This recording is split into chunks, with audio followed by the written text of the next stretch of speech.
Et depuis les annonces de Benyamin Netanyahou tendant à vouloir évacuer 1,4 million de Gazaouis environ du sud de Rafah, il se trouve qu'Israël semble de plus en plus isolé.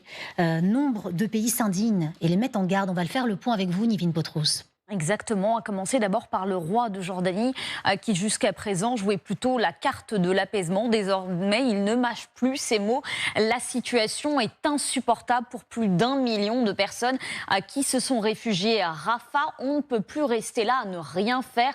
Nous voulons un cessez-le-feu durable et nous le voulons maintenant. Cette guerre doit s'arrêter. Voilà ce qu'a affirmé Abdallah II. Même son de cloche de la part de la Chine par la voix de son ministère des Affaires étrangères. Pékin condamne les actions qui portent atteinte aux civils et violent le droit international. La Russie également, qui n'est pas forcément connue pour respecter justement le droit international, eh bien c'est également inquiété de la situation à Rafah, mais également de la stabilité de l'ensemble de la région. Compte tenu de l'attitude intransigeante des dirigeants israéliens, nous ne voyons pas de perspective de stabilisation rapide de la situation dans ce secteur. À déclaration de Sergueï Lavrov, le ministre russe des Affaires étrangères. Et en Europe également, eh bien, de plus en plus de voix s'élèvent pour demander à Israël de ne pas lancer d'attaque contre la ville de Rafah. La réaction d'Israël contre la population civile palestinienne est disproportionnée, estime Rome. Il faut inciter Israël à la prudence. Trop de civils palestiniens meurent. Le chef de la diplomatie européenne, Joseph Borrell, a lui ironisé sur la proposition d'Israël d'évacuer les civils présents dans la bande de Gaza. Ils vont évacuer les Palestiniens où? Sur la Lune. Une offensive israélienne sur Rafah entraînerait une catastrophe humanitaire indescriptible et de graves tensions avec l'Égypte. L'Allemagne, de son côté, a demandé l'instauration de corridors sûrs pour permettre l'évacuation des civils présents sur place. Et même les États-Unis, qui ont été un allié historique d'Israël, eh bien, semblent prendre leur distance avec l'État hébreu. Pour l'instant, Washington ne demande pas un cessez-le-feu imminent, mais réclame un accord entre Israël et le Hamas qui amènerait immédiatement une période de calme d'au moins 6 semaines à Gaza, pouvant déboucher sur quelque chose de plus durable. Voilà ce qu'affirme Joe Biden, qui a eu également des mots à l'intention des civils palestiniens toujours bloqués dans la bande de Gaza. Il faut protéger les civils à Rafah. Beaucoup d'innocents meurent de faim, beaucoup sont en difficulté. Il faut que cela cesse. Merci beaucoup, Nivine Potros, pour ce condensé des réactions occidentales. Déjà, peut-être cette réaction de Joseph Borrell, le chef de la diplomatie européenne, Luc Amanger, lorsqu'il dit « Où est-ce qu'on va les évacuer, les Palestiniens, sur la Lune ?» C'est tout de même un discours qui évolue et qui est très incisif de la part de ce diplomate. Au-delà de la plaisanterie sur la Lune, ce que pointe Borrell et ce que pointent beaucoup de dirigeants européens, notamment en ce moment, c'est le fait que Netanyahou semble avoir oublié que, en demandant à des gens du Sud aujourd'hui de remonter au Nord, il semble oublier qu'il a détruit le nord de la bande de Gaza. Enfin, que l'armée israélienne a détruit et a transformé en champ de gravats le nord de la bande de Gaza.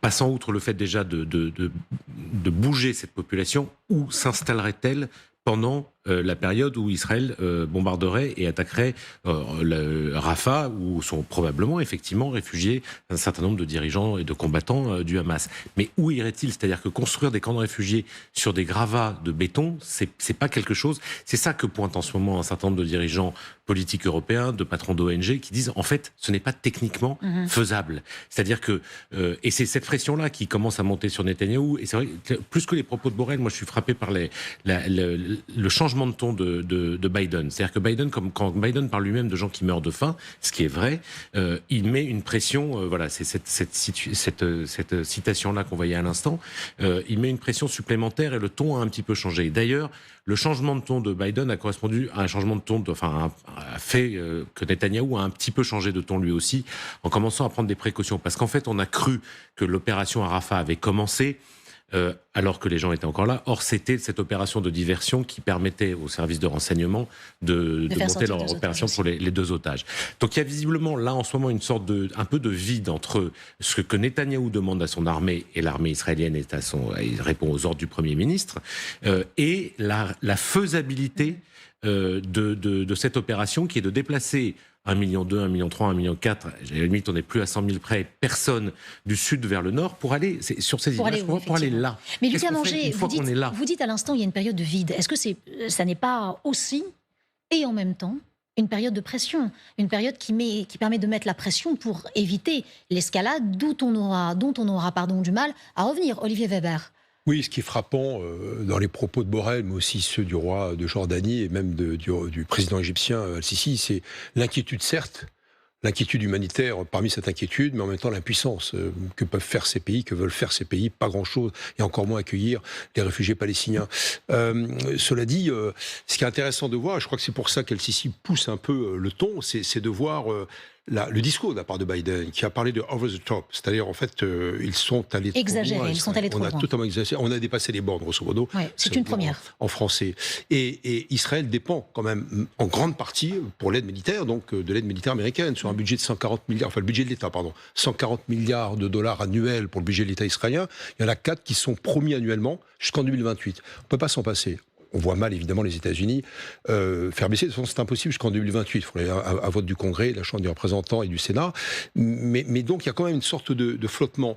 Et sur le côté humanitaire, il est certain qu'il y a de plus en plus de remise en cause de l'attitude de Netanyahou. Et moi, je vous pose la question. Il y a l'intérêt de Netanyahou sur le court terme et moyen terme pour sa survie politique et judiciaire, et après l'intérêt d'Israël qui est à plus long terme. Je pense que l'intérêt jusqu'au boutiste de Netanyahou, qui veut échapper donc à une commission d'enquête, en plus de la triple carence du 7 octobre, militaire, de renseignement en amont bien sûr, et politique, il y a aussi des affaires de corruption.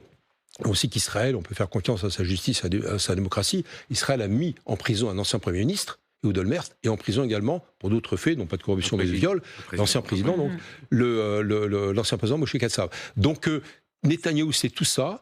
Il est effectivement dans une période d'instabilité. Il sait qu'il doit ou qu'il peut quitter le pouvoir s'il y a une commission d'enquête, donc il a intérêt à prolonger la guerre. Et je pense que c'est dommageable pour l'intérêt d'Israël et sa sécurité à long terme. Arnaud Klarsfeld, on a Joe Biden, le président américain, qui dit pour la première fois, maintenant il faut que ça cesse. C'est allé beaucoup trop loin. Il n'a pas dit tout à fait ça. Bon, après, vous allez nous le dire. Il a quand même pour la première fois utilisé un ton plus offensif, over the top. Nous sommes allés trop loin.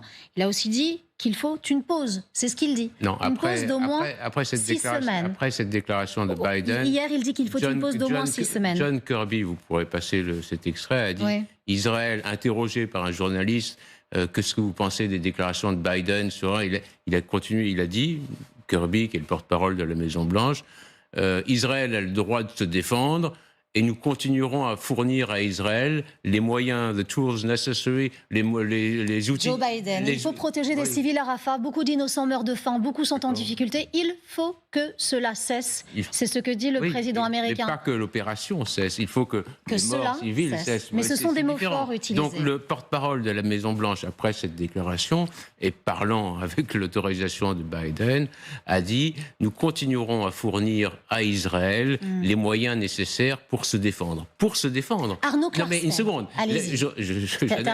J'ai vu les déclarations de Lavrov. Les déclarations de Lavrov sont mesurées. À l'époque de l'Union soviétique, il y avait une campagne antisémite. Là, donc Israël a encore le temps d'arriver à ce qu'il veut, c'est-à-dire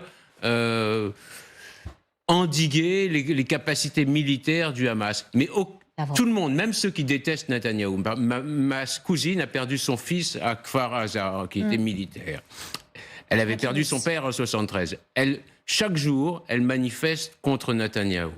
Mais elle est derrière ce que fait Netanyahou, qu'elle le veuille ou non, même si elle déteste Netanyahou.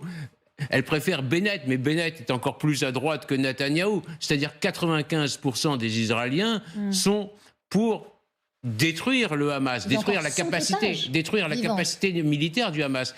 En Israël, il y a pas dans les mêmes conditions que les pauvres Palestiniens, mais tout le sud d'Israël est évacué, tout le nord d'Israël est évacué. Donc aucun aucun dirigeant israélien ne peut laisser le Hamas en place pour recommencer ce qu'il veut, puisque... Arnaud Clausade, je peux vous poser ma question. Lorsque Joe Biden dit « il faut une pause », il ne parle pas d'un cessez-le-feu. Hier, il est avec le président jordanien. Ils sont ensemble, ils discutent de la situation. Chacun d'entre eux va prendre la parole publiquement. Joe Biden dit « il faut une pause d'au moins 6 semaines ». Une pause. Oui, une pause avec la libération des otages. Avec la libération des otages. C'est ce qu'il dit. Le président jordanien dit « il faut un cessez-le-feu ». Là, ils ne sont pas d'accord. Joe Biden est encore mesuré, même s'il dit « cette opération, attention ». On est allé over the top, on a un peu dépassé on a dépassé les limites, c'est ce qu'il dit. Néanmoins, il ne préconise pas un cessez-le-feu. Il préconise une pause, le temps de faire sortir les otages et d'évacuer un maximum. Mais encore une fois, je répète, la meilleure solution, ce serait que les dirigeants du Hamas continuent à profiter de leurs centaines de millions de dollars en dehors de la bande de Gaza, que les militaires du Hamas se constituent prisonniers, que les otages soient libérés et que les Palestiniens soient libérés de l'emprise du Hamas.